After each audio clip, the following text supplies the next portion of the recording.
I'm Samantha Mitchell, 28, standing frozen at our family reunion as water drips from my $3,000 MacBook Pro. My brother Justin, 32, holds the soaking laptop with an awkward smile.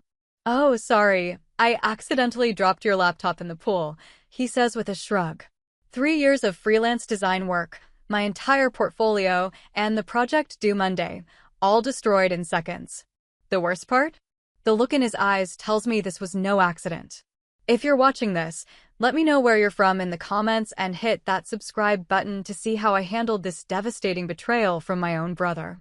Growing up with Justin was like living in constant competition. From the beginning, our relationship was defined by rivalry rather than the sibling bond most brothers and sisters share. Justin was 4 years older, naturally athletic, and seemingly effortless in his academic achievements. I was the creative one, always drawing, designing, and thinking outside the box. Qualities my traditional parents never quite understood or valued the same way. Our family dynamics reinforced this divide. My father, Thomas Mitchell, was a corporate accountant who valued stability and conventional success.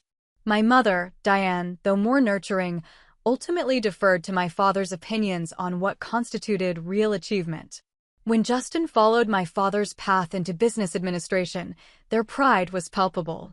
When I announced my intention to study graphic design, their concern about making a living with art became the background noise of my college years. Despite their doubts, I'd built something I was proud of.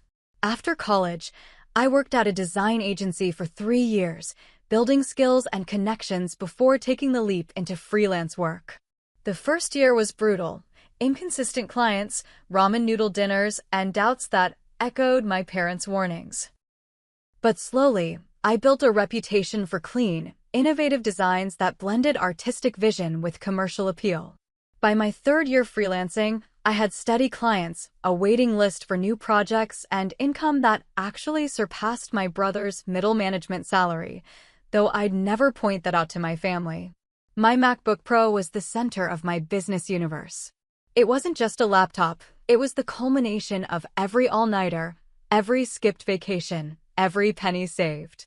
I'd customized it with extra RAM, expanded storage, and software that cost almost as much as the computer itself. That laptop contained everything, every client file, my entire portfolio development, and most pressingly, a complete website redesign for my biggest client, Gregory Barnes, owner of a chain of boutique hotels. The project was due in 3 days, and I was putting final touches on it during this family reunion. I hadn't backed up in over a week because I'd been traveling to get to this family gathering, a decision I would come to regret profoundly. When I arrived at the reunion, held at a luxury vacation home my parents had rented in the Catskills, I actually felt good about attending for once. Usually, family gatherings were exercises in deflecting questions about when I'd get a real job or defending my career choice. But this time, I had tangible success to share. I even brought a small portfolio of recent work, hoping to finally put to rest any doubts about my chosen path. The vacation home was stunning. A modern 6-bedroom retreat with floor-to-ceiling windows overlooking a lake, gourmet kitchen, and the centerpiece, a sprawling infinity pool that seemed to merge with the lake beyond. My parents had splurged on this reunion, bringing together extended family we rarely saw. Aunt Linda and Uncle Howard from Chicago, cousins Tiffany and Ryan from Seattle, and of course, Justin with his wife Miranda and their teenage daughter Lily. The first day had gone surprisingly well. I chatted with Uncle Howard about his classic car restoration hobby and designed a quick logo for his garage on my tablet, earning genuine appreciation. Cousin Ryan, always the family jokester, kept everyone laughing with stories from his job as a radio DJ. Even my mother complimented the sundress I wore, purchased with proceeds from a recent branding project. Justin had been quieter than usual, I realized in retrospect. When I mentioned landing the Barnes Hotels account, a name even my father recognized from business magazines, Justin had quickly changed the subject to his daughter's soccer achievements. Still, I thought nothing of it at the time, attributing his behavior to the natural awkwardness of family gatherings. On the second morning, I set up my workstation on a shaded table by the pool. The setting was perfect. Inspirational views, family nearby but not too close, and a gentle breeze keeping the temperature comfortable despite the summer heat. I figured I could put in a few hours of work on the Barnes project while still being present for family activities. Everyone seemed to understand and respect my temporary work setup, even my father, who remarked that at least your job is portable. Coming from him, this was high praise. If only I'd chosen a different spot, further from the water. If only I'd backed up my files before the trip. If only I'd seen the signs of Justin's jealousy brewing beneath his congratulatory smiles. But hindsight, as they say, is 20/20th, and I had no idea how drastically my life was about to change because of one seemingly careless moment. It happened during lunch. I'd been working steadily all morning, making good progress on the Barnes project. The family had gathered around the outdoor dining area, and my mother called for me to join them. Just 5 more minutes, I called back, wanting to finish the section I was working on. I saved my progress, a small mercy, and went to grab a glass of water before joining everyone. That's when it happened. From the kitchen window, I saw Justin approach my workstation. He glanced around, picked up my laptop, and seemed to examine it for a moment. I thought perhaps he was just curious about my work. Then, as if in slow motion, he walked to the edge of the pool with my laptop still in hand. I burst through the patio doors, but it was too late. Whether he tripped or stepped, to this day I'm not entirely sure, Justin and my laptop went into the water. The splash wasn't large, but the impact was catastrophic. I reached the pool's edge just as Justin surfaced, my MacBook Pro in his hand, water streaming from its keyboard and ports. "Oh, sorry. I accidentally dropped your laptop in the pool," he said, his expression somewhere between embarrassment and something else I couldn't quite identify. Time seemed to stop as he handed me the dripping device, water pooling at my feet. "What were you doing with it?" I managed to ask, my voice barely above a whisper as shock set in. "I just wanted to see what you were working on," he replied with a shrug. "It was an accident, Sam. These things happen." The family gathered around, drawn by my cry of dismay. My father assessed the situation with practiced detachment. "Well, these electronic devices aren't meant to last forever anyway. You'll need to get a new one." "It's not just the laptop," I tried to explain, my voice rising with panic. "Everything is on there. All my client files, my portfolio, the Barnes project that's due in 3 days." I was frantically trying to dry the laptop with napkins from the lunch table, knowing it was futile but unable to stop myself. Justin climbed out of the pool, his clothes dripping. "Look," I said, "I'm sorry. I'll help you buy a new one if that's what you're worried about." "You don't understand," I said, tears threatening. "It's not about the money. I can't replace the work." My mother put her arm around Justin. "He said it was an accident, Samantha. There's no need to make such a scene." The family quickly divided. My parents and Aunt Linda clustered around Justin, offering him dry clothes and sympathy for his mishap. Uncle Howard and Cousin Ryan helped me gather my things and suggested rice might save the laptop, an old remedy I knew wouldn't help with this level of water damage. Justin's wife Miranda hung back, an unreadable expression on her face. Their daughter Lily looked genuinely distressed, perhaps the only one who seemed to grasp the magnitude of what had happened. I spent the next 2 hours trying everything to save the laptop: rice, gentle heating, positioning to drain water. All while researching data recovery options on my phone. The outlook was grim. Water damage, especially from chlorinated pool water, was among the worst things that could happen to a laptop. By dinner time, I had accepted the device was dead. I sat alone in my assigned bedroom, surrounded by the useless laptop components, trying to inventory what I had lost and what I might be able to recreate. The Barnes project was partially saved, my last manual save that morning, but existed only on the dead laptop. My portfolio would need to be entirely rebuilt from final files sent to clients, assuming they still had them. Years of in-progress work, templates, and personal projects were simply gone. A soft knock at the door revealed Cousin Ryan with a plate of food. "Thought you might be hungry," he said, setting it down beside me. "That was really messed up what happened." "Was it though?" I asked, voicing the suspicion growing in me. An accident, I mean. Ryan hesitated. I don't want to cause more family drama, but Justin was acting weird all morning. I saw him watching you work with this strange look on his face. After Ryan left, I lay in bed staring at the ceiling, tears flowing freely now. This wasn't just about losing work, it was about family betrayal. If Justin had deliberately sabotaged me, but no, surely my own brother wouldn't do that. We were competitive, yes, but this crossed a line I couldn't imagine even Justin stepping over. Sleep eluded me as I cycled through denial, grief, and finally, a simmering anger that would propel me into the next day's confrontation. Morning arrived after a fitful night's sleep. I had maybe 2 hours of actual rest, the remainder spent mentally cataloging everything lost and drafting apologetic emails to clients I'd have to send later. I showered and dressed mechanically, dreading facing the family, but knowing I couldn't hide in my room forever. As I approached the kitchen, voices drifted down the hallway. I slowed my pace, hearing my name mentioned. Samantha's always been dramatic, my mother was saying. Remember when she thought her art teacher was sabotaging her college application portfolio? To be fair, came Miranda's voice, surprisingly defensive. Losing all her work is pretty devastating. I'd be upset too. Justin feels terrible, my father replied. But accidents happen.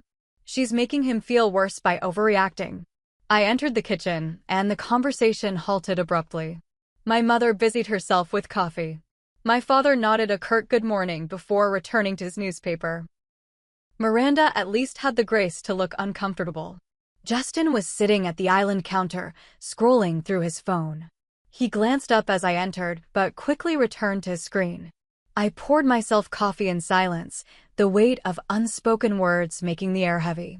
Finally, I couldn't stand it anymore. We need to talk about what happened, I said to Justin, keeping my voice as level as possible. He sighed dramatically. I've already apologized, Sam. What more do you want? I want to understand why you had my laptop by the pool in the first place. My parents exchanged looks. My father set down his newspaper. Samantha, your brother said it was an accident. Let's not ruin the reunion by dwelling on it. No, I said firmly. I want to hear from Justin. Justin stood up, his chair scraping loudly against the floor. Fine. You want the truth? I was looking at your work because I was curious how you're suddenly making more money than me with your little drawings. The kitchen fell silent. My mother's coffee cup stopped midway to her lips. So you admit you took it deliberately? I asked, heart pounding. I didn't mean to drop it, he said, but his eyes slid away from mine. But yes, I took it to look. And maybe I wasn't as careful as I should have been. The admission unlocked a flood of memories. My paintings mysteriously splashed with water before a high school art show. My college application portfolio found with pages stuck together the night before submission. My first graphic tablet suddenly malfunctioning during a crucial freelance job interview I'd done from our parents' house. This isn't the first time, is it? I said, the realization washing over me. You've been sabotaging my work for years. That's ridiculous, Justin scoffed, but his face flushed. No, it's not, I continued, the pieces falling into place. Whenever I'm about to succeed at something, especially something creative, something happens to set me back. But only when you're around. You've always been so paranoid, Justin said, but his defense lacked conviction. Because I've always had reason to be. My art show paintings, my college portfolio, my first tablet, and now my entire career. My father stood up. That's enough, Samantha. You're accusing your brother of deliberately hurting you over decades. Do you realize how that sounds? It sounds like someone finally connecting the dots, I shot back. Justin slammed his hand on the counter. You always do this.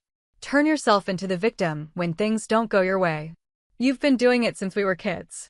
And you've been sabotaging me since we were kids. What's the matter, Justin?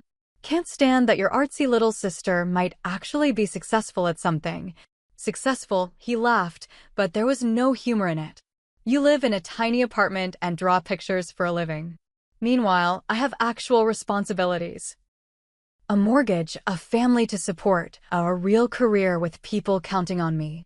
A real career you're struggling in, Miranda interjected quietly. Justin turned to her, betrayal written across his face. "What are you doing?" Miranda looked between us, then sighed. "I'm sorry, Justin, but this has gone on long enough." She turned to me. Justin was passed over for promotion again last month. They're talking about restructuring his department. He might be out of a job soon. The kitchen fell silent again. My parents looked shocked. Clearly this was news to them as well. "So that's it," I said softly. "You're failing while I'm succeeding, and you just couldn't handle it. You have no idea the pressure I'm under." Justin shouted. "Dad's golden boy, the one who did everything right, followed the proper career path, and now I'm about to be unemployed while you're landing major clients with your doodles. Those doodles paid for that laptop you destroyed." I shot back. "Those doodles built a business that's supporting me quite well. Thank you very much." "Enough," my father thundered. "Both of you, stop this immediately. Justin made a mistake. Samantha, you need to accept his apology and move on." I stared at my father in disbelief. "Are you serious? He just admitted it wasn't entirely an accident, that he's been sabotaging me for years, and you're still defending him." "He's under a lot of stress," my mother offered weakly. "And I'm not? I just lost my entire business in one moment because of him." I looked around the kitchen, at my father's stern disapproval, my mother's uncomfortable avoidance, Justin's mix of defiance and shame, and made a decision. "I can't do this anymore," I said quietly. "I'm leaving." "Don't be ridiculous," my father started, but I was already heading back to my room. I packed quickly, throwing clothes haphazardly into my suitcase, securing my dead laptop in its case on the slim chance a data recovery specialist could work miracles. As I zipped the suitcase, there was a soft knock at the door. It was Miranda. "I'm sorry," she said simply. "What Justin did was wrong." "Why didn't you tell me he was having career troubles?" I asked. "He made me promise not to. His pride." She trailed off. "He's always measured himself against you, you know. All these years, competing with you in his mind." "We weren't even in the same fields," I said, bewildered. "It was never about the field. It was about your freedom. You chose your path despite your parents' disapproval. Justin chose the path of least resistance, and now he's paying for it." She hesitated. "It doesn't excuse what he did." "Nothing could. But I thought you should understand." I nodded, not trusting myself to speak. Understanding the why didn't lessen the hurt or solve my very real, very immediate problems. Within 30 minutes, I had loaded my car and was driving away from the reunion, tears blurring the road ahead, wondering how family could cut so deep and how I would rebuild everything I had lost. I made it about 20 miles before I had to pull over. The parking lot of a roadside motel became the setting for my complete breakdown. Sitting in my car, surrounded by hastily packed bags and a useless laptop, I finally let the full weight of the situation crash over me. Sobs racked my body as I gripped the steering wheel, knuckles white, gasping for breath between waves of grief and panic. This wasn't just about lost files or even a destroyed computer. This was about a lifetime of undermining, of having my accomplishments diminished, of fighting for recognition and respect only to have it literally dunked underwater by my own brother. When the crying jag finally subsided, I was left hollow and exhausted, but with a strange clarity. I needed a plan. First things first, my clients.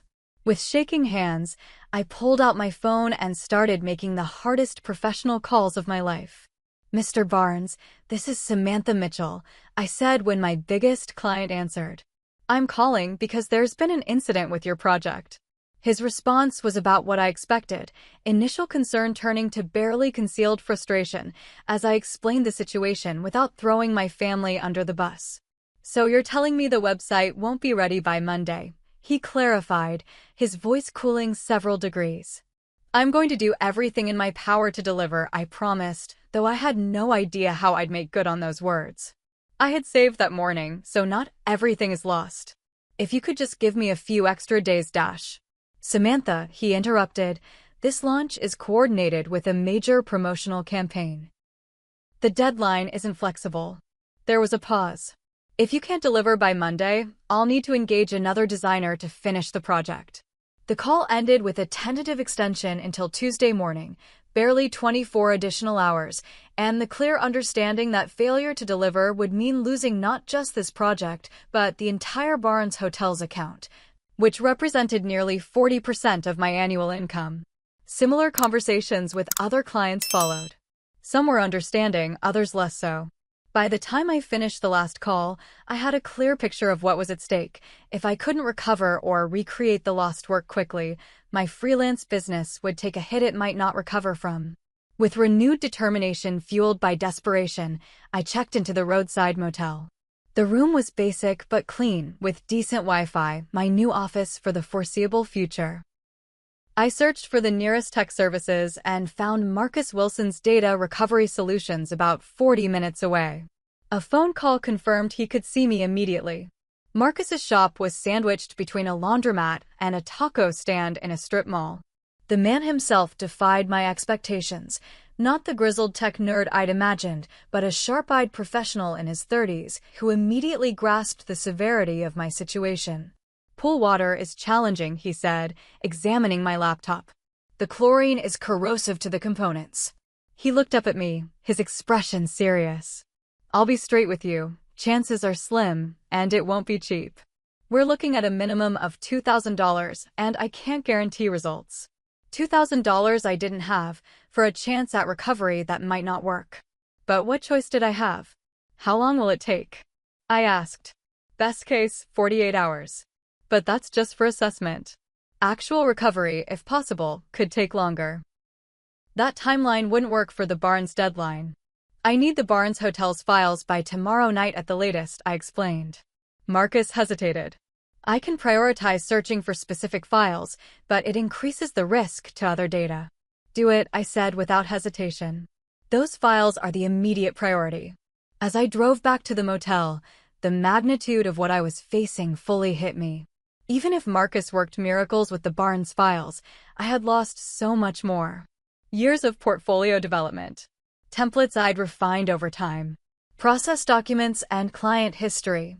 The foundation of my business had been wiped out in a moment of jealous sabotage. My room became command central for crisis management. I sat cross-legged on the bed, surrounded by notebook paper where I listed everything I could remember about my lost projects. The Hotel Business Center became my temporary studio, its ancient desktop computer groaning under the demands of the basic design software I was able to download. As night fell, my phone rang. "Alicia, my best friend since design school." "Sam? Your text sounded desperate. What's going on?" The simple question broke the dam again, and I found myself sobbing into the phone, the whole story pouring out. The laptop, Justin's admission, my parents' reaction, the client ultimatums. That absolute jerk, Alicia fumed when I finished. "Your own brother? That's beyond competitive, that's sociopathic." Her righteous anger on my behalf was validating in a way nothing else had been. "The worst part is, my parents are still defending him," I said. "Because admitting he did this deliberately would mean admitting they've been enabling his behavior for years," Alicia pointed out. "Look, I know you're in crisis mode, but this is also a wake-up call about your family dynamics." "I can't think about that right now," I said. "I have to save my business." "And I'm going to help you," she said firmly. "I'm emailing you templates right now that might help with the Barnes project. I still have that branding guide we worked on together last year. It's not the finished version, but it's a starting point." For the first time that day, I felt a glimmer of hope. "You are literally saving my life right now. That's what friends are for." "And Sam? When this immediate crisis is over, we need to talk about how you set boundaries with your family. This can't happen again." After hanging up, I stared at the wall for a long moment. Boundaries. The concept was almost foreign when it came to my family. We operated in established patterns. My parents favored Justin. Justin undermined me. I tried harder to prove myself. Repeat. It had been our dance for as long as I could remember, and I'd never seriously considered stepping out of the routine. The night passed in a blur of work. I downloaded Alicia's templates, scoured my email for any client files I might have attached in previous communications, and began the painstaking process of reconstructing the Barnes website from memory and the few assets I could recover. The hotel business center manager took pity on me and let me stay well past closing hours, bringing me coffee as I hunched over the outdated computer. Around 3 a.m., my phone buzzed with an email from my biggest client, checking on recovery progress. Need confirmation of Tuesday delivery. I stared at the screen, fingers hovering over the keyboard. The honest answer was I don't know. The professional answer was on track. The desperate answer was please don't give up on me. In that moment, sitting in a deserted business center of a roadside motel, the weight of potential failure pressed down on me like a physical force.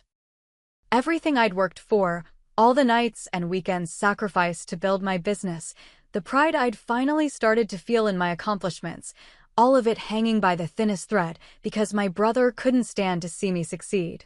I put my head down on the desk and allowed myself exactly 1 minute of despair. 60 seconds to feel the unfairness, the exhaustion, the hurt. Then I straightened up, rolled my neck, and got back to work. I'd rebuild from scratch if I had to. This wasn't just about saving my business anymore. It was about proving to myself that I wouldn't be broken by this betrayal. Morning arrived with harsh fluorescent light and the business center manager gently shaking me awake.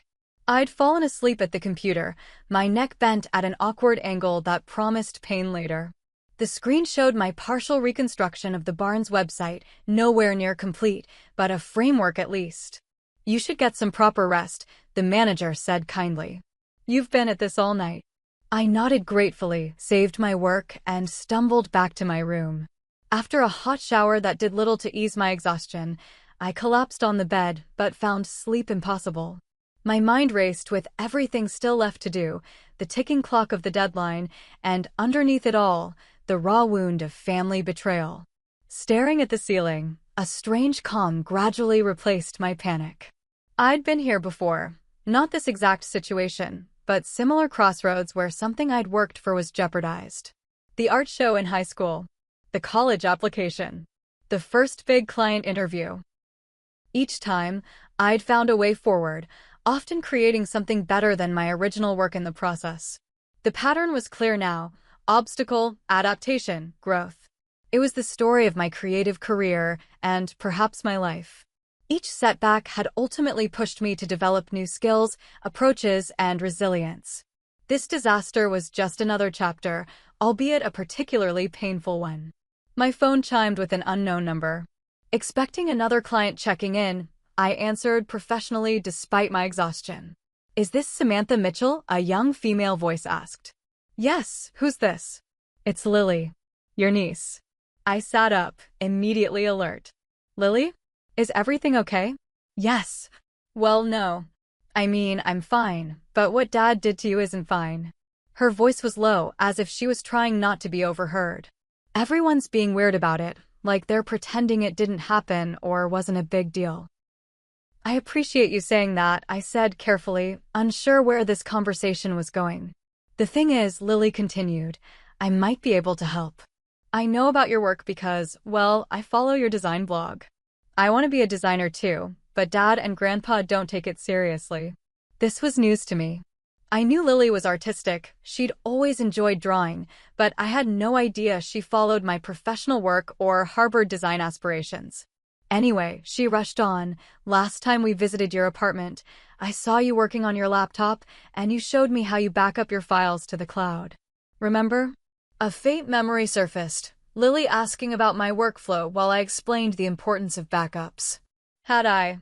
"I checked your design blog this morning, and the login for your cloud storage is the same as your blog. It's still your cat's name and birthday, by the way. You should really use stronger passwords." My heart raced. "Lily, are you saying?" "I'm in your cloud storage right now. The last backup was from a week ago, before you came to the reunion.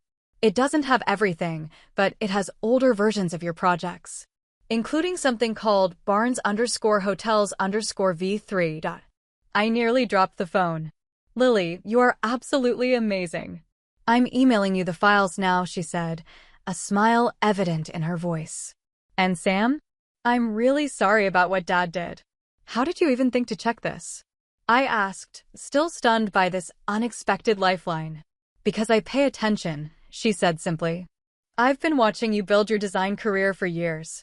You're kind of my hero, actually. Tears welled in my eyes, but for the first time since the incident, they weren't tears of frustration or grief. Thank you, Lily. This means more than you know, both the files and what you just said. Don't tell Dad I helped, she added quickly. Things are tense enough already. After we hung up, I immediately checked my email. There they were, dozens of files from my cloud backup. Not the most recent versions, but infinitely better than starting from scratch. The Barnes project was there in a version from 10 days ago, missing my recent revisions, but with the core structure intact. As I downloaded the files, a realization struck me. I'd been so focused on what Justin had taken from me that I hadn't considered what might remain. Not just in backups, but in relationships, in knowledge, in the skills that couldn't be destroyed by water damage. I opened my laptop bag again, examining the water-damaged MacBook with new eyes.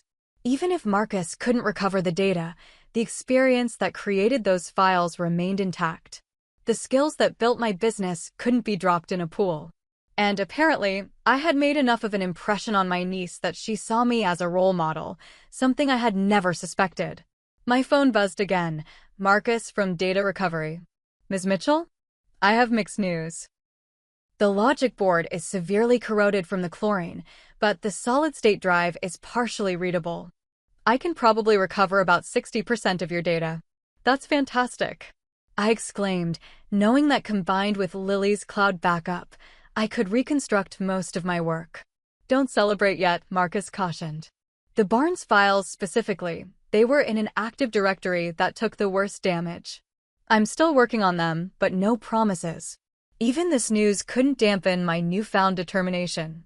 Keep trying, but I've got a backup plan now too. With renewed energy, I reached out to the online design community I'd been part of for years, but rarely asked for help. I posted in professional forums explaining my situation, minus the family drama, and was overwhelmed by the response. Designers offered templates, advice for rapid rebuilding, and even assistance with specific elements. One developer I'd collaborated with previously offered to help code the rebuilt site once my designs were ready. By mid-afternoon, my motel room had transformed.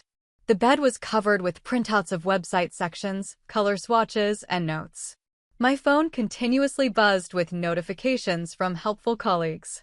I'd set up a workflow between my phone, the business center computer, and a tablet Alicia had couriered over from her office. In the midst of this productive chaos, my phone rang again.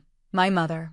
I hesitated before answering, unsure if I was ready for another conversation where Justin's behavior would be minimized. But something in me had shifted, and I felt strong enough to establish the boundaries Alicia had mentioned. Hello, Mom. Samantha, she began, her voice uncharacteristically uncertain. Are you okay? We've been worried. I'm working to save my business after Justin destroyed my laptop, I said evenly. It's challenging. A long pause followed. I've been thinking about what happened, she finally said. About what you said regarding Justin's pattern of behavior. This was unexpected. And I started remembering incidents over the years. Your art show in high school. Your college portfolio. Her voice wavered. I always assumed they were accidents or that you were being dramatic. But looking back at the pattern, it's pretty clear, I finished for her. Yes, she admitted softly. Your father doesn't see it yet, but I do. And I'm sorry, Samantha. I should have protected you more. The simple acknowledgement released something in me, a tension I'd carried for so long I'd forgotten it was there. Thank you for saying that, Mom. Will you come back to the reunion? She asked.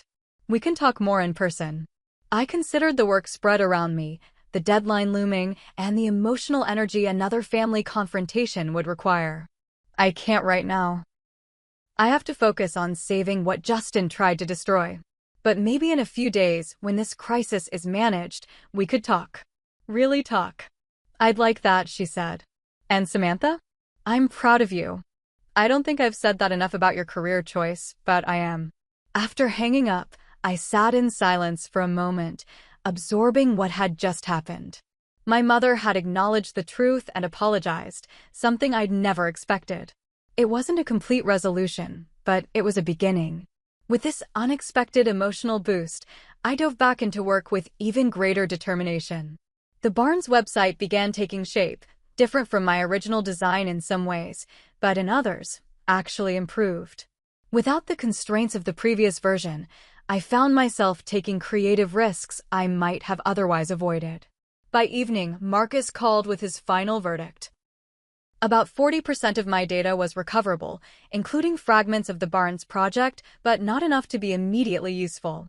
Given Lily's cloud backup and my progress rebuilding, I thanked him for his efforts and asked him to focus on recovering my personal portfolio pieces instead of the client work.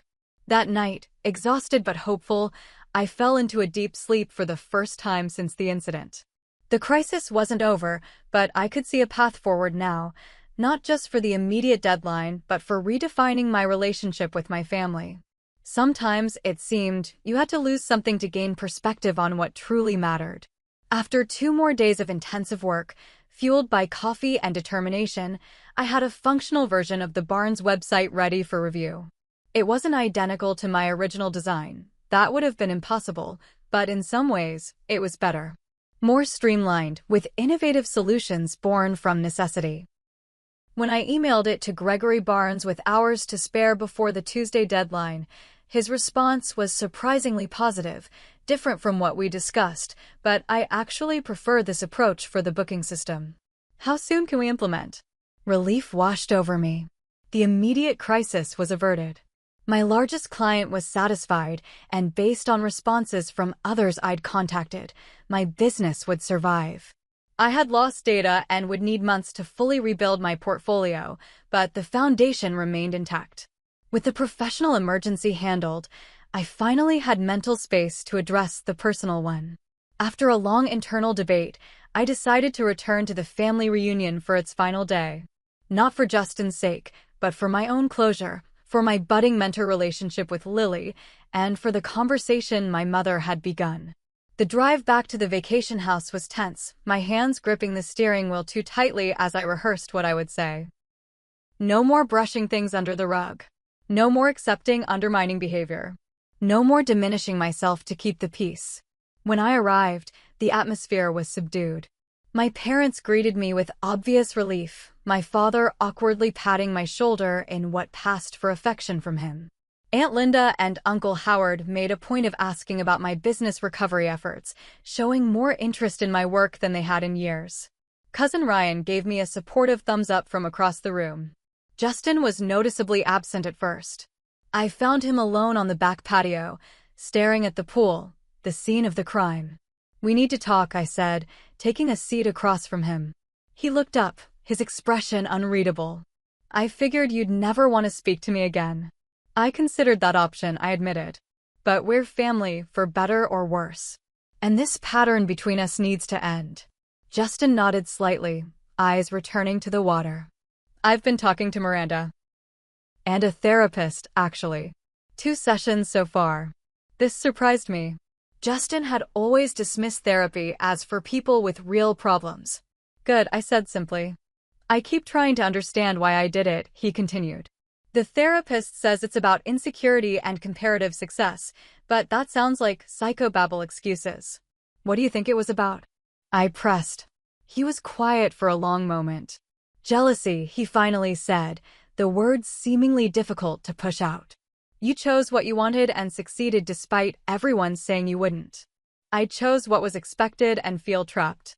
When I saw you working by the pool, so content, while I've been secretly updating my resume at night." He trailed off. "So you decided to destroy what I built." "I didn't decide," he said quickly. "It wasn't premeditated. I just saw your laptop and felt this surge of resentment. I wanted to see what you were working on that was so important, so successful. And then by the pool, I don't know if I tripped or if part of me wanted to drop it. It all happened so fast. This has been happening since we were kids, Justin. My art show. My college portfolio. My first tablet." He didn't deny it this time. "I know. I'm starting to see the pattern too. It's not who I want to be." Our conversation was interrupted by the sliding door opening. Our parents stepped onto the patio, expressions serious. "We could hear you talking," my father said. "Mind if we join you?" What followed was the most honest family conversation of my adult life. My father, who had always favored Justin, struggled visibly with the evidence of a destructive pattern he'd helped enable. My mother, who had begun her own realization process, facilitated when tensions rose. "I pushed you into business because it was safe," my father admitted to Justin.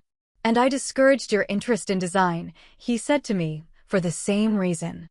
I was wrong on both counts. And I stood by instead of standing up for you," my mother added, reaching for my hand. "We failed you both in different ways." Justin looked at me directly for the first time. "I'm sorry, Sam. Really sorry. Not just for the laptop, but for all of it. I've been competing with you our whole lives, and you didn't even know we were in a race." "I'm not accepting another empty apology," I said firmly. "Words aren't enough this time." "I know," he nodded. "I want to make actual amends. I've arranged to cover the data recovery costs. And Miranda and I want to contribute toward a new laptop, the best model, with all the upgrades." "That's a start," I acknowledged. "But what I really need is for this pattern to end. Completely. I need to know my work is safe around you, that I don't have to guard against sabotage from my own brother." "I'm working on it," he promised. "The therapy is just the beginning. I need to fix what's making me so insecure in the first place." Our parents watched this exchange with a mixture of sadness and hope. "We should have addressed this years ago," my father said. "I think, perhaps we all could benefit from some family counseling." Coming from my therapy-averse father, this was nothing short of revolutionary. The conversation continued into the evening, painful at times but necessary. Old hurts were acknowledged. Patterns were named. Boundaries were established. It wasn't a complete resolution. Decades of family dynamics couldn't be untangled in one day, but it was a beginning. Later, Lily found me by the pool, sitting with my feet in the water in a small act of reclamation. "Did you and Dad work things out?" she asked, joining me. "We've started to," I said. "It's going to take time." She nodded wisely. "He told me I want to be a designer. He said he won't stand in my way." I smiled at her. Those files you recovered saved my business. You've got good instincts already." Her face lit up. "Really?" "Because I was thinking, maybe you could mentor me? Teach me what you know about design." Looking at my niece's hopeful expression, I felt a circle closing. The sabotage that had threatened my business had revealed a new path forward, not just for my professional recovery, but for passing on what I'd learned. "I'd be honored," I told her. "We can start with strengthening your cloud backup passwords." She laughed, splashing water playfully. "Deal." As the reunion drew to a close, something had shifted in our family. The old patterns had been disrupted, perhaps permanently. My parents helped me pack my car, my mother hugging me longer than usual. Justin and I reached a fragile truce, with clear expectations for how he would make amends over time. The Barnes website launched successfully the following week. The client was so pleased with the redesign born from crisis that he referred me to 2 other businesses in his network.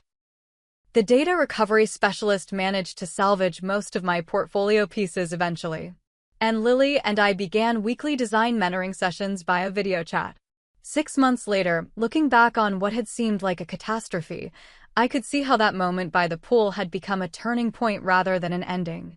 The laptop was replaceable. The work was rebuildable.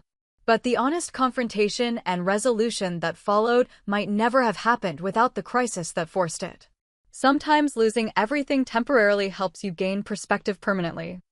6 months after the laptop incident, as it came to be known in family shorthand, I stood in a crowded gallery space in downtown Manhattan, watching as people admired the digital art installation that had emerged from the ashes of that disaster. The Barnes Hotel's website redesign, with its innovative user experience approach born of necessity, had been nominated for and won a prestigious design award. Gregory Barnes himself had encouraged me to submit it, writing a glowing recommendation about creativity under extreme pressure. The irony wasn't lost on me. The project that almost ended my freelance career had instead elevated it to new heights. I now had a waiting list of clients, had hired 2 part-time assistants, and was contemplating opening a small design studio. But the professional success, gratifying as it was, paled in comparison to the personal growth of these past months. Justin had kept his word about making amends. Beyond the financial compensation for my damaged equipment and data recovery costs, he had committed to weekly therapy sessions to address his competitive issues and the insecurity beneath them. Our relationship remained a work in progress, but for the first time since childhood, we were relating as allies rather than rivals. "I never realized how much energy I wasted comparing myself to you," he told me during a recent family dinner. "The therapist helped me see I've been running someone else's race my whole life." That dinner had been one of many as our family tentatively rebuilt connections on healthier ground. My parents had surprised everyone by not only supporting the family therapy suggestion, but embracing it wholeheartedly. My father, especially, seemed relieved to finally examine the rigid expectations he'd placed on both his children. "I pushed Justin toward business because it was what my father expected of me," he admitted during one particularly breakthrough session. "And I discouraged your creative pursuits for the same reason." My father saw art as frivolous, so I inherited that view without questioning it. Understanding the generational patterns didn't instantly heal all wounds, but it provided context that helped us move forward. My mother had become an unexpected ally, often calling just to ask about my current projects with genuine interest. Perhaps the most meaningful development was my mentorship of Lily. What began as casual design tutorials had evolved into a structured program where she was developing real skills and confidence. Justin, to his credit, had fully supported this connection, even purchasing professional design software for her last birthday. "She talks about you constantly," Miranda told me. "You've given her permission to take her talents seriously." Today, Lily stood beside me at the gallery, beaming with pride as she explained to attendees how she had helped recover the cloud backup files that saved the Barnes project. "My aunt taught me the importance of multiple backup systems," she informed a bemused gallery patron. "Now I have 3 different cloud backups plus an external drive for my own design work." I smiled, recognizing my own hard-won wisdom in her precautions.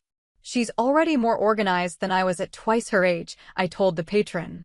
The exhibition represented more than professional validation. It symbolized the resilience that had emerged from that painful family confrontation. Each piece in the show contained elements recovered from my damaged laptop, transformed and integrated into new works that were stronger and more innovative than what had been lost. The centerpiece was a digital installation titled Submersion. A series of images that appeared to be underwater, gradually clearing and emerging into striking clarity. The metaphor wasn't subtle, but it was honest.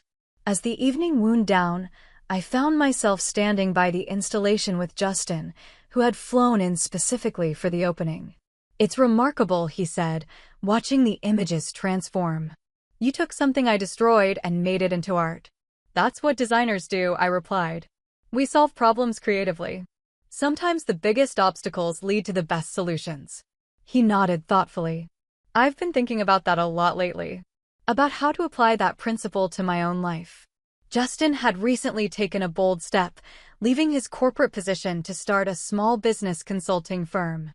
It was risky but aligned more authentically with his strengths and interests. For the first time in years, he spoke about his work with genuine enthusiasm rather than resignation. "I have something for you," he said, handing me a small wrapped package.